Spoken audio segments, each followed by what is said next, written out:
जैसे ही लॉरा जो है मेन कैरेक्टर को स्लेव कह रही होती है, ये बातें सारे बच्चे कहने लगे क्या स्लेव, उस बंदी ने अभी इस बंदे को सीधा स्लेव कहा है, सच में ये स्लेव है। एंड मेन कैरेक्टर सोच रहा होता क्या ये बंदी सोच क्या रही है अपने बारे में, मेरे को स्लेव कैसे बोल सकती है। लेकिन वहीं पे लॉरा चिल्ला रही होती है जल्दी आ मेरे को जल्दी से बचा यहाँ पे, वरना ये इंसान मार डालेंगे। लेकिन तभी हमारी टीचर बिल्कुल भी रहम नहीं दिखाते हुए हैं, अपने इंसान वाले सोल्जर्स को कहेंगे ख़त्म करो बंदी को। एंड ये देखिए बंदी चिल्लाई जा रहा है मेरे को बचा लो, लेकिन तभी इंसान वाले सोल्जर्स आएंगे एंड उसकी पिटाई कर देंगे। एंड मेन कैरेक्टर भी लगे 1 मिनट, मेरे को पता नहीं था कि ये अपने बॉडी को बफ नहीं कर सकती, मतलब अपनी पावर को नहीं बढ़ा सकती है। अब इसके साथ ये होना तो हो ही सकता है, अब इसमें कोई कुछ भी नहीं कर सकता है। एंड लगभग कोई और स्पेशल केस देखते हैं, कोई हो सकता है या फिर नहीं। एंड वो बंदी चिल्ला रही होती है बचाओ मेरे को बचाओ मेरे को बचाओ। एंड तभी यहाँ पे मेन कैरेक्टर देखता है कि अब क्या हो चुका है। तभी कुछ लोग जाएंगे एंड आपस में हील करने लगेंगे कि उसको हील कर दो। एंड दूसरा बंदा हर्ट हुआ रहता है तो उसको एक बंदी हील कर देती है। एंड मेन कैरेक्टर देख रहा होता अच्छा तो ये बंदी है। एंड वो बंदी कह रही होती देखो तुम ज़्यादा यहाँ पे परेशान मत हो, मैं हील कर देती हूँ। ऐसे इस बंदी का आगे जाके रोल है तो देखेंगे आगे मेन कैरेक्टर जो होता है वो बढ़ेगा। देख रहा होता कि यहाँ पे क्या है कि ये हीलिंग मैजिक की स्पेल है और ये जो बंदी है ये बिल्कुल ऐसी पावर यूज़ करी है जैसे कि इंसान यूज़ कर सकते हैं। एंड ये बंदी एक हाफ डेमन भी है तो इसके ज़्यादा दोस्त भी नहीं होंगे। एंड ये लगता है मेरी सेम क्लास में है। एंड हीलिंग टैलेंट काफ़ी ज़्यादा रेयर होता है।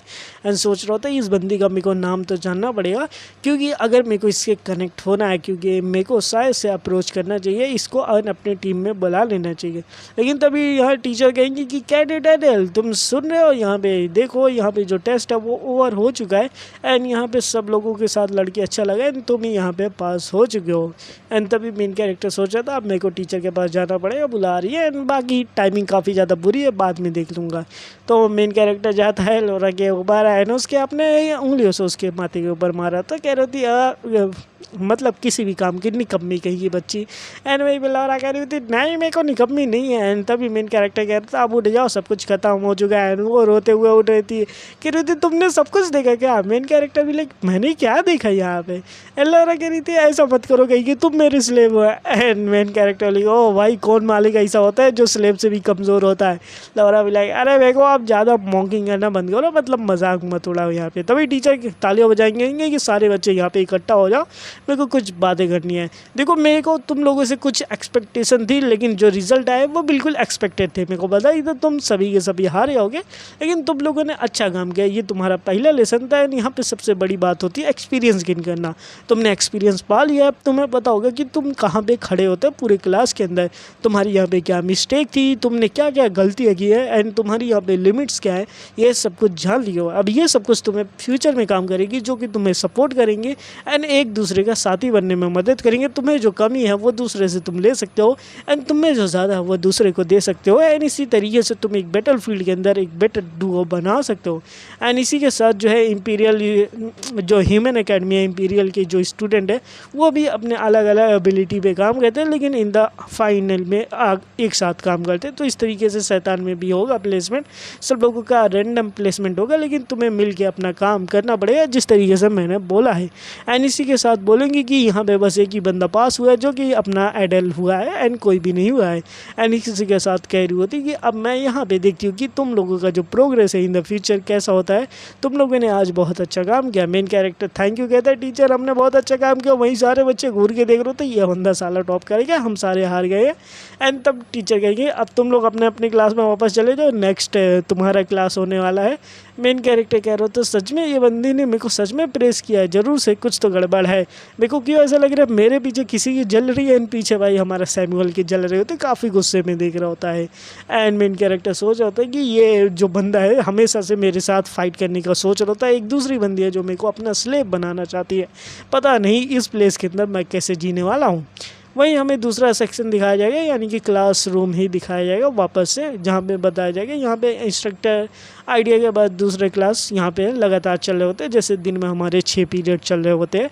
कहेंगे दूसरे इंस्ट्रक्टर कहेंगे देखो मैं तुम्हारा यहाँ पे इंस्ट्रक्टर हूँ, तुम्हें थ्योरिकल एजुकेशन के बारे में पढ़ाने वाला हूँ, यानी कि थ्योरी बनाने वाला हूँ। डेमोनिक रियल्म की हिस्ट्री क्या है, ह्यूमंस की वीकनेस क्या है, ये सब कुछ मैं तुम्हें बताऊँगा।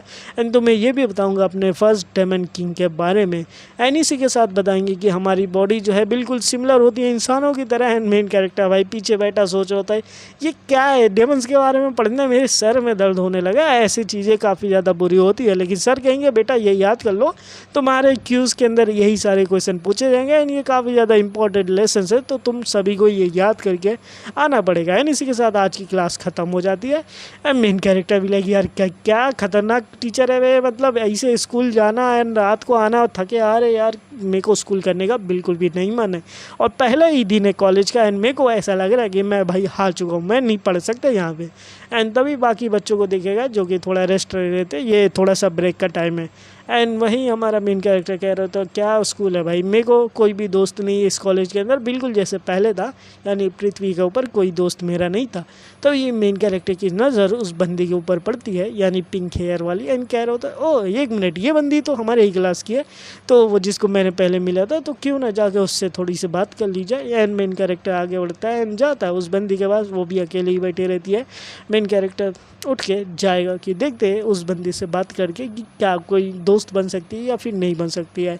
जब मेन कैरेक्टर उसके पास जाता है वो भी शौक हो के देख रही होती कि ये कौन आ चुका है मेरे पास भाई। एंड तभी मेन कैरेक्टर कह रहा होता है देखो तुमसे मिलके काफ़ी ज़्यादा अच्छा लगा, मेरा नाम एडल है। एंड अपना इंट्रोडक्शन देता ही है कि पूरी क्लास वाले मेन कैरेक्टर को घूर के देखने लगते हैं।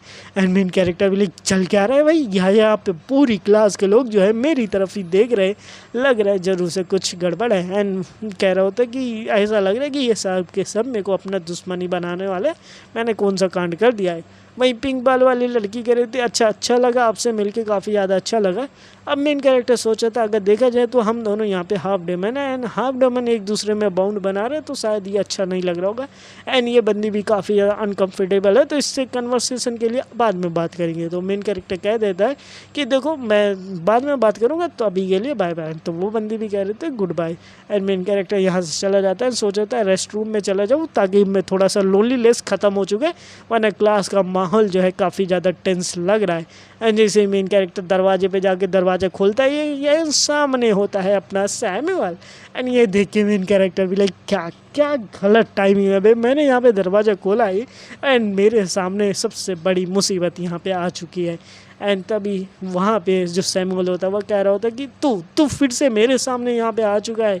अब मेन कैरेक्टर करे भी क्या, वो मुस्कुरा के कह रहा होता कुछ नहीं भैया, मैं तो बस जा रहा था यार, अब तुम मेरे सामने आ चुके हो, एक काम करो तुम पहले जाओ मैं बाद में जाता हूँ।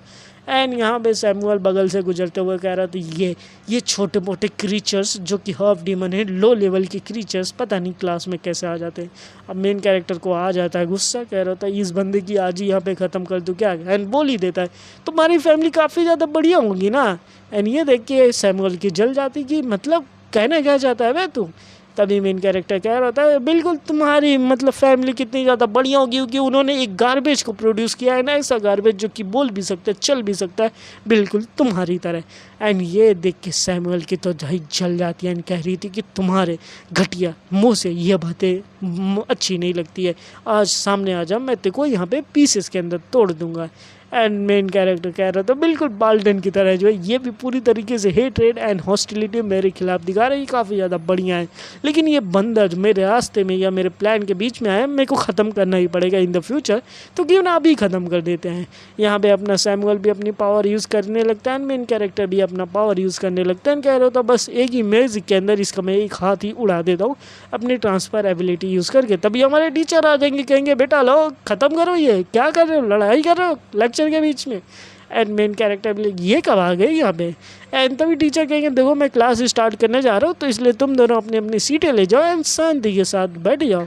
एंड ये देख के मेन कैरेक्टर एंड सैमुअल दोनों शौक हो जाते हैं कि ये बंदा कैसे अपने क्लास के अंदर इतने जल्दी तरीके से आ चुका है, जो कि काफ़ी ज़्यादा मुश्किल है आना। वही सैमुअल सोच ही रहा होता है ये बंदा कौन आ चुका है, नहीं ये कबाब के बीच में हड्डी कौन बन रहा है। एंड वही मेन कैरेक्टर कह रहे होते एक मिनट ये बंदा यहाँ पे सडनली कैसे आ चुका, मान लेते ये यहाँ पे अचानक से आ गया, लेकिन मेरा सैमुअल का टैलेंट जो है पूरी तरीके से अनलॉक है, हमें पता चल सकता था यहाँ पे कोई आया है, सच में ये इंस्ट्रक्टर जो है ये है कौन। तभी बंदा कह रहा था मैं खुद को इंट्रोड्यूस करता हूँ एक ही पल के अंदर, एंड जब तक तुम लोग अपना सीट सीटें ले लो भाई, क्योंकि यहाँ पे ऐसे खड़े रहे हुए तो अच्छा नहीं लगेगा। एंड ये दोनों अपने सीट पे पहुँच जाते हैं जाने के लिए। एंड कहेंगे कि थोड़ा क्लास के अंदर शांति बचाए रखना, क्योंकि क्लास के अंदर शांति रहना काफ़ी ज़्यादा इंपॉर्टेंट है। मेरा नाम जो है रोबोल्ट है एंड तुम लोगों को यहाँ पे मैं काफ़ी इंटरेस्टिंग एंड काफ़ी ज़्यादा खतरनाक सब्जेक्ट पढ़ाने वाला हूँ। एंड जो और कोई नहीं भाई, मैजिक सब्जेक्ट है। एंड तुम लोगों को मैं मैजिक पढ़ाऊँगा। मेन कैरेक्टर भी लाइक अच्छा, तो अब ये सेंस बना रहा है कि ये जो इंस्ट्रक्टर है ये हमारे मैजिक के इंस्ट्रक्टर है। एंड जैसे कि आपको पता है यहाँ पे जो सैदान के अंदर जिसके पास मैजिक होगा उसकी स्किल काफ़ी ज़्यादा बढ़िया होगी एंड भाई ये काफ़ी ज़्यादा पावरफुल होंगे। वैसे जो मैंने फैंटेसी नॉवल लिखी थी इसके अंदर जो मैजिक मैंने बनाया था ये नॉर्मल मैजिक की तरह नहीं हुई थी। मैजिक कोई टैलेंट या ट्रेट नहीं है, ये बिल्कुल अलग चीज़ है। इसको तुमको पढ़ाई करनी पड़ेगी, जितना बढ़िया तुम पढ़ोगे बिल्कुल एक स्किल की तरह तुम उतना ज़्यादा अच्छा मैजिक गेन कर सकते हो। ये मेरी पर्सपेक्टिव थी और इस रियल्म के अंदर वही मैजिक चल रही है। तो टीचर बताएंगे कि देखो मैजिक पढ़ने के लिए हमें सबसे पहले ये जानना पड़ेगा कि मैजिक होती क्या है एंड तुम्हारा एट्रीब्यूट क्या है।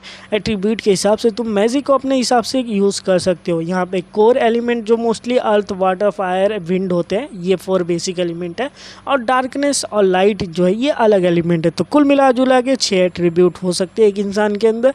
एंड जैसे कि तुम लोगों के पास पता है हर इंसान के अंदर एक होता है एंड लगभग कुछ लोगों के अंदर 2 हो सकता है। तो इसी के साथ जो है अब यहाँ पे सब लोग कर सकते हो। एंड मेन कैरेक्टर सोचा तो बेरीज फैमिली के अंदर जरूर से डार्क एट्रीब्यूट हो जाएगा और मेरी आर्सन फैमिली है, मेरे को पता नहीं कौन सा एट्रीब्यूट मेरे अंदर होगा। तो टीचर कहेंगे आज का लेसन हम लोग शुरू करते हैं। यहाँ पे सबका आइडेंटिफाई करेंगे कि सबका माना क्या है, सबका एट्रीब्यूट क्या है। तो यहाँ पे मैंने एक और बुलाया है जिसके अंदर आपको बस अपना हाथ रखना है, थोड़ा सा माना डालना है। ये कलर रिवील करेगा तुम्हारा एट्रीब्यूट कौन सा है। तो इसी के साथ सब लोग अपनी अपनी लाइन लगा लो। एक बंदा एक बार में आएगा, अगर ये ब्लैक हो रहता है तो समझ जाना तुम्हारे अंदर कोई एट्रीब्यूट नहीं, बाकी कलर चेंज करता है तो समझ जाना तुम्हारे अंदर एट्रीब्यूट है। तो पहला बंदा आता है उसका हाथ रखा जाएगा, बताएगा कि तुम्हारे जो है फायर एट्रीब्यूट है भाई, तो काफ़ी ज़्यादा लकी बंदा है। एंड वहीं पे ग्रीन कलर का मतलब विंड एट्रीब्यूट होता है और दूसरे कैडेट को बुलाया जाएगा यहाँ पे आके अपना हाथ रखने के लिए एंड बताया जाएगा कि जो अर्थ एट्रीब्यूट होता है उस बंदे का आया है। एंड इस तरीके से जो है अलग अलग बच्चों को बुलाया जाएगा एंड सब लोग चेक कर लेंगे। अब यहाँ पे फाइनली हमारे मेन कैरेक्टर का टर्न आ चुका है कि भाई आ जा तू भी चेक कर ले तेरा एट्रीब्यूट क्या है। मेन कैरेक्टर बोलेगी और काफ़ी ज़्यादा फास्ट कम कर रहा है, इवन मेरा भी नंबर आ चुका है। तभी टीचर कहेंगे जल्दी से आगे बढ़ो एंड अपना एट्रीब्यूट तुम चेक कर लो कैडेट एडल। एंड ये देखिए मेन कैरेक्टर कह रहे तो यस मैं ही हूँ एडल। एंड मेन कैरेक्टर भी लाइक मेरा नाम ये क्यों जानता है, क्या बात है यार। टीचर हर कोई टीचर मेरा नाम जानता है, बिल्कुल मेरे साथ भी यही प्रॉब्लम है, हर टीचर नाम जानता है तो क्वेश्चन के लिए मेरे को ही उठाते हैं। कहेंगे ऑर्ब के ऊपर अपना हाथ रखो एंड देखते हैं। तो ऑर्ब के ऊपर मेन कैरेक्टर हाथ रखते हैं तो ऑर्ब का जो कलर होता है वो ब्लैक हो जाता है। एंड मेन कैरेक्टर बोले ये कौन सा कलर है भाई। आंसर देखेंगे, कहेंगे ये काफ़ी ज़्यादा रेयर कलर है क्योंकि आधा और ब्लैक है ना आधा कलर या कुछ अलग ही दिख रहा है। मेन कैरेक्टर बोले कि ये कौन सा आधा कलर है, कहेंगे ग्रे कलर है। तो मेन कैरेक्टर बोले ये ग्रे कलर क्या होता है। तो हमारे टीचर समझाएंगे देखो ब्लैक कलर जो होता है मोस्टली डार्कनेस का एट्रीब्यूट होता है जो कि हाई रैंकिंग डेमन के अंदर होता है, लेकिन ये जो ग्रे कलर है ये बिल्कुल मेरे लिए नया है। तो मेन कैरेक्टर लेके इंस्ट्रक्टर इसका मतलब आप नहीं जानते हो। तभी हमारे सर कहेंगे अरे ऐसी बात नहीं, मैं नहीं जानता हूँ, बस मैं सरप्राइज़ हूँ क्योंकि ग्रे कलर काफ़ी ज़्यादा रेयर है और इसका मतलब होता है चॉस मतलब होता है भाई उथल पुथल, सब कुछ भी कंट्रोल में नहीं होना। और ये मतलब कहो कि नेचुरल मैजिक जो होती है ये बिल्कुल उसी का एट्रीब्यूट है। तो मेन कैरेक्टर भी लाइक बिल्कुल कहूँ तो मेरे अंदर पहले से ही मैजिक है। तो सर कहेंगे सॉरी मैं इसके बारे में ज़्यादा कुछ नहीं जानता, बाकी तुम देख लो। मेन कैरेक्टर भी लाइक पहली बार मैं भी ये एट्रीब्यूट सुन रहा हूँ, इवन नॉवल के अंदर भी ये नहीं लिखा था मैंने, पता नहीं क्या है। और अगर ये मैजिक जो है नेचुरल ऑर्डर ही है एंड ये एट्रीब्यूट का मतलब जो है नेचुरल ऑर्डर है, तो शायद मेरे पास वो चाबी है जिसकी वजह से मैं डार्कनेस को कंट्रोल कर सकता हूँ एंड अपने एट्रीब्यूट को बढ़ा सकता हूँ। तो इसी के साथ आज की ये वीडियो यहीं पे खत्म हो। तो वीडियो पसंद आए तो वीडियो को लाइक करके, चैनल पे नहीं तो सब्सक्राइब जरूर करके जाना। मिलेंगे नए वीडियो में, तब तक के लिए बाय बाय, सायोनारा।